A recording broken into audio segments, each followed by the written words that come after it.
अंदर अंदर नहीं जा रहा है, जरा वीडियो वीडियो अंदर मत खड़ा आगे आगे आगे मैं इसको बंद करो बंद कर दिया आगे नहीं मैं खड़ा हो गया।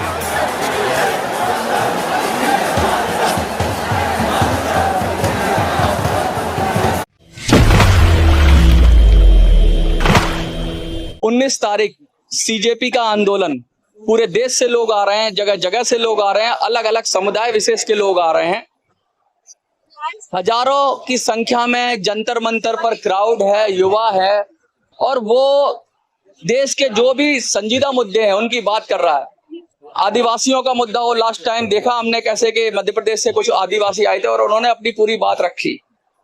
आज फिर से ऐसे ही आदिवासी युवक हमारे साथ हैं जो जंतर मंतर पे आए हैं, सीजेपी को समर्थन दे रहे हैं, और उनके मुद्दे भी हैं। शिक्षा की बात तो है ही है, साथ में इस समय जैसा कि अभी मध्य प्रदेश में एक बहुत बड़ी घटना हुई कि एक बहुत बड़ा प्रोटेस्ट चल रहा था एक फ्लाईओवर के नीचे आदिवासियों को, और उसे हटा दिया गया। सबसे पहले आपका नाम और ये जो वेशभूषा आपने धारण कर रखी है, ये आप किस समुदाय से बिलोंग करते हैं? सबसे पहले तो आप सभी को जय सेवा, जय आदिवासी, जय जोहार। मेरा नाम ऋषि ध्रुव है और मैं गोंड आदिवासी हूँ, छत्तीसगढ़ बलौदार से आया हुआ हूँ।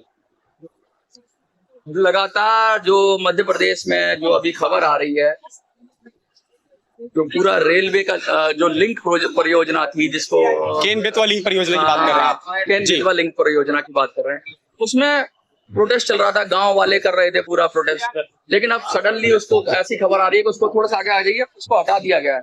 उस पर क्या कहेंगे आप? नहीं, ये बात पूरी तरह से गलत है, और चूंकि नेशनल मीडिया पे ये चीजें नहीं दिखाई जा रही हैं, चूंकि आप जानते हैं, और अभी तक प्रोटेस्ट लगातार चल रहा है। वहाँ के जो आदिवासी है, ग्रामीण लोग हैं वहाँ पर, वो अभी भी नदी पे चीता अनशन कर रहे हैं, आवरण अनशन कर रहे हैं, वो फांसी लगाने वाला आंदोलन कर रहे हैं, यहाँ से कई सारे कर रहे हैं, आंदोलन कर रहे हैं बहुत बड़ी संख्या में। जी जी, और मैं भी उन सभी मुद्दों को लेकर के यहाँ पर आया हूँ, मैं उन सभी के समर्थन में आया हूँ, और सीजीपी का पूरी तरह से समर्थन करता हूँ, क्योंकि 22 बच्चे जो गए हैं, मैं मानता हूँ वो सभी मेरे भाई थे, और एजुकेशन को बेहतर बनाना ही देश का सबसे पहला लक्ष्य होना चाहिए, क्योंकि उसी से ही देश का भविष्य है। सोनम वांगचुक को जिस तरीके से अभी एडमिट किया गया, कुछ लोग उसको ये कह रहे हैं किडनैप किया गया, मैं तो साफ कहता हूँ किडनैप किया गया सोनम वांगचुक जी को किया गया, लेकिन कुछ लोग ऐसे भी कह रहे हैं कि भाई उनकी सेहत खराब थी, ऐसा सरकार तर्क दे रही है, और यहाँ पर रहते तो शायद कुछ मिस हैपनिंग हो जाती।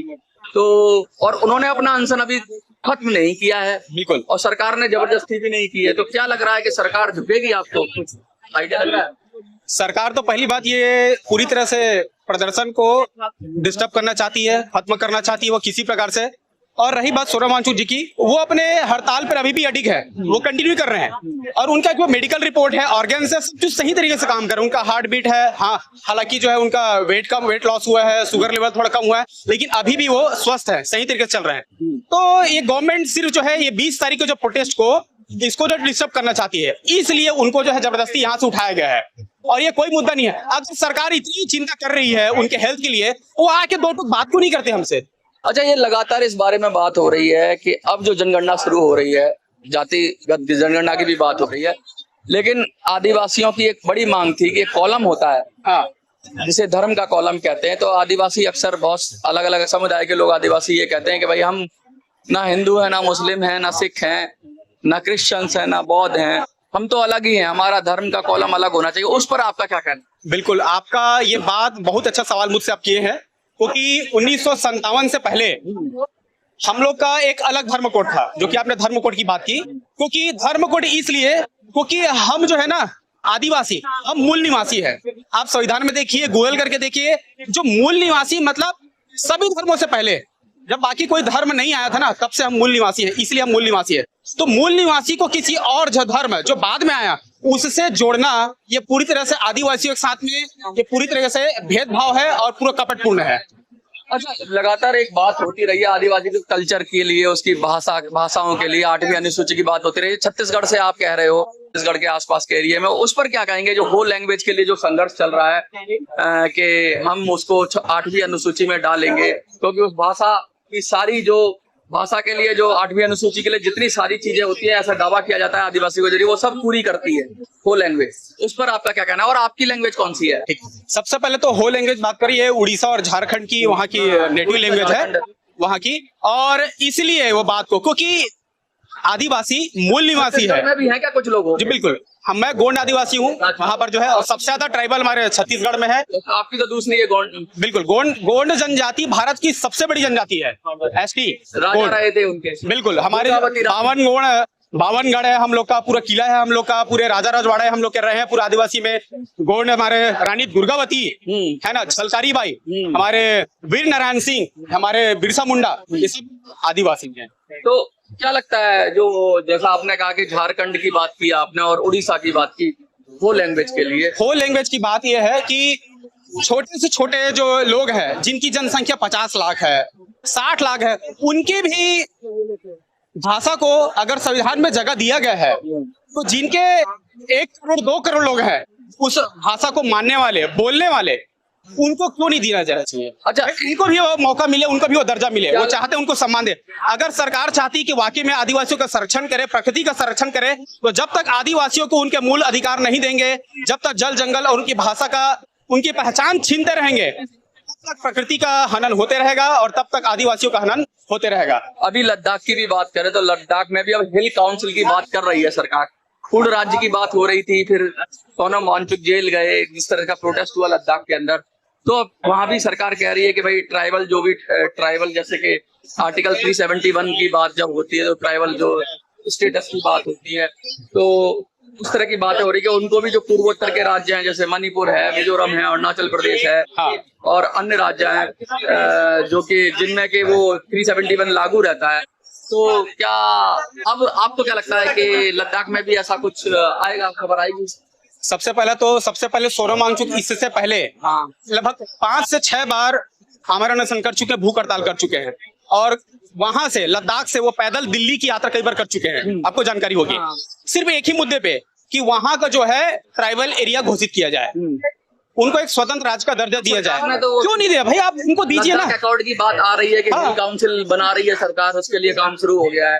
क्या लगता है हिल काउंसिल से ये समस्या सुलझेगी?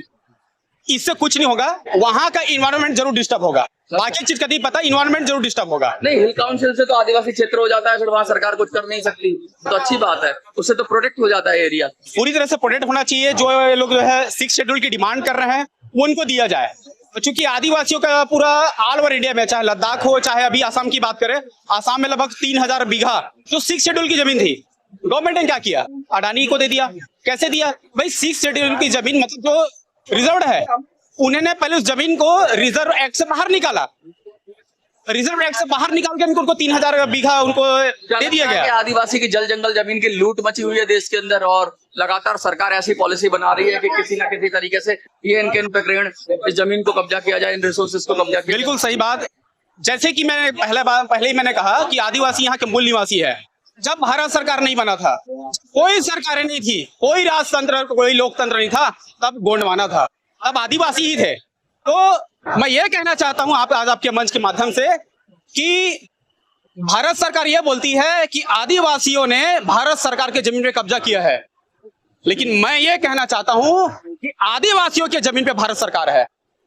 ये देश पहले से आदिवासियों का है, उनसे उनका हक और उनका अधिकार मत छीनिए। अगर आप बोलते हैं कि पेड़ लगाइए, ये करिए, वो करिए, आप 100 काम कीजिए ना साहब, आप 100 काम कीजिए, आप 100 काम एक तरफ पे, आप सिर्फ आदिवासियों को बचा दीजिए, प्रकृति तो अपने आप बच जाएगी। एक बहुत बड़ी बात होती है कि भाई कुछ ट्राइब्स हैं या कुछ लोग ऐसे हैं जिनका कल्चर, जिनका संस्कृति सब कुछ ट्राइबल है, लेकिन वो अब उनको ट्राइबल स्टेटस नहीं मिला है, सरकार है ऐसी। तो उस विषय पे क्या कहेंगे कि अगर वो सब चीजों को मैच करता है, उनकी संस्कृति सब कुछ, उनको ट्राइबल स्टेटस मिलना चाहिए। मैं खासकर मणिपुर की बात कर रहा हूँ, जिसकी वजह से एक ट्राइबल स्टेटस की बात हुई और फिर इतना बड़ा झगड़ा हुआ वहाँ पर। मैतेई और कुकी, क्या कहेंगे उसमें? पहली बात तो उनको तो आदिवासी का दर्जा उनको मिला हुआ है, पहले से वो आदिवासी है, वो सब लोग जो है वहां पर जो है झगड़ा हो जा रहा है वहां पर जो है, क्योंकि वो मेन जो है जमीन की वजह से। बता दूं 3rd of मई को एक प्रोटेस्ट निकला गया था, ट्राइबल प्रोटेस्ट हुआ। क्या था कि मैतई लोग का भी इतिहास, मैतई और कुकी, हाँ। मैतई का इतिहास बहुत पुराना है, 2000 साल का। कुकी का तो इतिहास नया ही है, तो सबको पता होगा। अंग्रेजों के टाइम में कुछ लोग लेके आए उनको, और कुछ ओल्ड कुकी भी थे जो करीब 400-500 साल पुराने। लेकिन मोटी बात ये थी कि जब मैतई लोग कोर्ट में गए, हाई कोर्ट में गए, और हाई कोर्ट से ऑर्डर आया कि इनको भी सरकार को चेक करना चाहिए। वो एसटी स्टेटस की डिमांड कर रहे थे, क्योंकि 10% लैंड पे वो रहते थे, 70% पे कुकी और अन्य ट्राइब्स रहते थे, 90% पे वो पहाड़ों में रहते थे वो। हाँ। और ये जो है बची हुई जो जमीन पे रहते हैं, क्योंकि वहाँ पर 90% लैंड जो है पूरा पहाड़ है। हाँ। सिर्फ 10% जो एरिया है वो जो है पठारी एरिया है। कोर्ट का ऑर्डर आया सरकार के लिए कि भाई इस पर विचार किया जाए, तो उसके बाद हिंसा होती है और बहुत ज्यादा लोगों में झगड़ा होता है। मोटी बात ये है, क्या कोई इंसान अगर ट्राइबल स्टेटस को पूरा करता है, उसकी पूजा पद्धति, उसका समाज, अगर तो क्या दूसरा ट्राइब है वो की विपत्ति हो गई है कि वो नहीं, ये चीज तो मैं इस बात को पूरे सरासर नकारना चाहूंगा। हाँ। क्योंकि मुझे नहीं लगता कि इस वजह से वहां पर झगड़ा हो रहा है। वहां पर सीधी वहां की शांति को भंग करने की कोशिश की जा रही है। क्योंकि अगर वो आदिवासी है तो जो आदिवासी जो अपना संस्कृति है, सभ्यता है, जो पहले से निभाते आ रहे रिचुअल से, जो है उसको तो कोई छोड़ेगा नहीं। जो करते आ रहा है वही उसकी पहचान है। हाँ। भाई उसके जो रिचुअल है वही पहचान है। आप तो उसको पहचान देने की कैसे बात कर सकते हो? माउंट बाबरू जो पहाड़ है उसकी पूजा करने जाते हैं जो आदिवासी लोग, वो पहाड़ की पूजा करते हैं मैतई में कुछ। हाँ। तो उस रास्ते सारे आदिवासी करते हैं। हाँ, तो वो उसको ब्लॉक कर दिया है जो कुछ अन्य लोग हैं, और वहां पे क्रिश्चियनिटी वाले लगा दिए गए हैं। तो उस पर क्या कहेंगे, ये उस विषय पे क्या कहेंगे आप? अब क्रिश्चियनिटी वाले बात पे तो इसमें तो मैं कुछ कहना नहीं चाहूंगा, क्योंकि ये थोड़ा अलग मुद्दा हो जाता है। क्योंकि मैं आदिवासी के मुद्दे बात कर रहा हूँ यहाँ पर। जो है सनामाई जो धर्म है, सनामाई धर्म ट्राइबल धर्म है, और कुछ लोग कन्वर्ट हो गए हिंदुओं में मैतई। बहुत सारे जो है हमारे आदिवासी लोग जो है कन्वर्ट हो रहे हैं। रीजन उसके पीछे बहुत बड़ा रीजन है। सबसे पहली बात तो एक आपके मंच के माध्यम से एकदम कटाक्ष करना चाहता हूँ इस बात पे, जहां पर गवर्नमेंट नहीं पहुंच पाती ना, वहां पे मिशनरी पहुंच जाते हैं। सीधी बात है। तो यहाँ बात ये नहीं कि वो मिशनरी लोग जो है पावरफुल हैं वो पहुंच गए, बात यह है कि आप पहुंच पाए उनके जगह पे। हाँ, उनको आपकी फेलर है। अपने फेलर को आप दूसरे पे मत थोपिए कि आपने ये कर दिया वो कर दिया, इस वजह से बदलाव हो रहा है। अच्छा, अगर आपको सर जैसे कोई सी बात हो जहां पर कुछ नहीं है, जहां पर हॉस्पिटल नहीं है, एजुकेशन नहीं है, यहाँ पर कोई भी सिस्टम नहीं है, जहां पर रोड नहीं है, वहां पर आपका आयोग का पैसा आ रहा है लेकिन वहां तक पैसा नहीं पहुंच पा रहा है। लेकिन मिशनरी पहुंचा रही है, लेकिन वो पहुंच रहे हैं, तो उसके प्रभाव है, इन्फ्लुएंस हो रहा है। इन्फ्लुएंस वहां पर जो अच्छा, है। इस बात को तो आप जो है मानना पड़ेगा। और सरकार यहाँ पर कमजोर है, सीधी सी बात है। तो सरकार अपना कमजोरी पक्ष छुपाने के लिए वो ये सब धार्मिक वाले मुद्दों को सामने लाती है और सबको लड़ाते रहती है। एक चीज और पूछना चाहूंगा आपसे, अंतिम प्रश्न है मेरा जी। जिस तरह से आदिवासी होता है, आदिवासी की जो मान्यता होती है, जंगल को बचाओ, जमीन को बचाओ, लेकिन देश के एक हिस्से में लगातार पेड़ काटे जा रहे हैं और अफीम की खेती की जा रही है। मैं खासकर फिर आदिवासी के मुद्दे पे आऊंगा और मणिपुर के मुद्दे पे आऊंगा। लगातार जो उसका सैटेलाइट इमेजरी आ रही है उसमें, क्योंकि अफीम का बहुत बड़ा नेक्सस है और वो सब पहाड़ों पे हो रहा है और पेड़ काटे जा रहे हैं, जिससे वहाँ की व्यवस्था बिगड़ती जा रही है, वहाँ की व्यवस्था बिगड़ती जा रही है और पूरी तरह से पर्यावरण बिगड़ रहा है। तो अब पहाड़ पे तो रहते हैं, आपको पता ही है कि आदिवासी जंगल में रहते हैं, जंगल से क्या वो लोग आदिवासी है जो पेड़ काट रहे हैं, क्या उन्हें आदिवासी कहलाने का हक है? सबसे पहली बात तो आदिवासी कभी पेड़ नहीं काटते सर, क्योंकि अगर मैं गोंड आदिवासी हूँ ना तो हमारे 750 गोत्र होते हैं। मैं आपको बता देता हूँ 750 गोत्र है। आंदोलन हुआ था इस देश के पेड़ों के लिए, 750 गोत्र है और हमारे जितने भी गोत्र है, हर एक गोत्र को एक जीव और एक पेड़ समर्पित है और उसको हम देवता मान के पूजते हैं। तो सोचिए, ऐसे ही है। यस, जितने आदिवासी मेरे 750 गोत्र हमारे गोंड आदिवासी में, बात नहीं कर रहा हूं मैं, मणिपुर के भी ऐसे ही हैं क्या? मैं बात कर रहा हूँ। तो आदिवासी क्या करते हैं, एक पेड़ को और एक जीव को अपना देवता मानते हैं। तो जिसको देवता मानेंगे उसको कैसे काटेंगे आप बताइए? तो फिर कैसे क्यों कट रहे हैं? जो ट्राइबल एरिया है पूरा, जो वहां पे लगातार इमेजिनरी जो पहले सैटेलाइट इमेज थी कि बराबर अफीम की खेती बढ़ती जा रही है, तो जो गोल्डन ट्रायंगल की बात हो रही है, जो नार्को टेररिज्म की बात हो रही है, जो लगातार अफीम पकड़ी जा रही है, हर हफ्ते आपको खबर आ रही है मणिपुर के, तो वो इस वजह से सर पहाड़ में उसको तो आदिवासी नहीं कर रहे सर, ये तो आदिवासी नहीं, क्योंकि वहां पर बाहरी इन्फ्लुएंस बहुत ज्यादा है, ये आपको ही पता है। क्यों? वो बॉर्डर एरिया है। इलीगल माइग्रेशन, चाहे बांग्लादेश की बात हो चाहे इधर की बात हो, खेती कैसे कर लेते हैं सर। अभी मेरे छत्तीसगढ़ में ऐसे बहुत सारे केसेस निकले जहां पर अभी अफीम की खेती पकड़ी गई है। मेरे छत्तीसगढ़ में 3-4 जगह भी रेड पड़ी है। तो आप वो सारे लोग ना, छत्तीसगढ़ के एक भी आदमी नहीं था उसमें। अच्छा, तो सारे बाहर से आए हुए थे, वो हरियाणा से लोग थे। सरकार को इस पे काम करना चाहिए, एनआरसी करनी चाहिए। आप कह रहे हो मणिपुर के लोग डिमांड कर रहे हैं एनआरसी की, कि एनआरसी हो जाए कि कौन भारी है कौन मणिपुर का, ये पता लग जाए। ये तो पता होना चाहिए, बिल्कुल सही चीज है कि कौन कहाँ का ये पता चलना चाहिए जनसंख्या। और सबसे पहला चीज तो आदिवासियों का जो भी है जनसंख्या, ये होना चाहिए भाई। हमारी जनसंख्या क्यों नहीं कर रहे हो भाई? हम कितने लोग हैं हम तो जानेंगे ना, कितने तभी लोग? तो हम अपने आवाज उठा पाएंगे। तो हमारी जनसंख्या क्यों रोक रहे हैं? एनआरसी और सब पता होना चाहिए। अच्छा, एक मैं और सरकार बात, से मांग करता हूं आपके मंच के माध्यम से कि हमें भी हमारे अधिकार दीजिए। हम कितने हैं, हमारी जनसंख्या में कितने लोग हैं, हमारे क्या क्या मांगे हैं, क्या चीज है, इसके ऊपर गवर्नमेंट ध्यान दे। बिल्कुल। अच्छा एक बात और, आज आप जब आए हैं, इतनी दूर से चल के आए, तो कितने लोग आए और कितना देख रहे हैं भविष्य इसका? सर सबसे पहले तो मैं अकेले यहाँ पर आया हूँ। मैं बहुत दिन से मैं प्रोटेस्ट में देख रहा हूँ कि इतने सारे लोग हैं, और सबसे ज्यादा छत्तीसगढ़ से एक लड़का आया है इग्नेश करके, वो बालोद से है। वो लगभग 8-9 दिन से आमरण अनशन पे था, खाना भी नहीं खाया था। उसका वीडियो मैं बहुत दिन से देख रहा था। अभी उस लड़के से मिला, मैं साफ बोला हूँ कि मैं उस लड़के को देख कर क्या हूँ। वो छोटा सा लड़का है, मेरे छोटे भाई की उम्र का है। वो इतना उसके अंदर जज्बा, इतना भूख हड़ताल पे है। वो लिखा है अगर 21 जुलाई तक बात नहीं मानी गई तो मेरा लास्ट डे होगा। वो ऐसा लिखा है आज। तो देखिए, अब सीजेपी ऐसा प्रोटेस्ट में लोगों में जुनून है, जोश है और आर पार के मूड में है। समझ अलग अलग मुद्दे हैं, अलग अलग देशों से, अलग अलग देश के भागों से लोग आ रहे हैं, लेकिन मोटी बात यह है कि सब लोग परेशान हैं सरकारी सिस्टम से, व्यवस्थाओं से, तंग हैं, दुखी हैं। और ये गुस्सा है, ये गुस्सा सरकार को संकेत देता है कि सब कुछ ठीक नहीं है। अगर सब कुछ ठीक करना है तो सरकार को नए सिरे से नीतियों पर विचार करना होगा। आपको क्या लगता है? कमेंट में लिखिए। देखते रहिए मिनी संसद। धन्यवाद।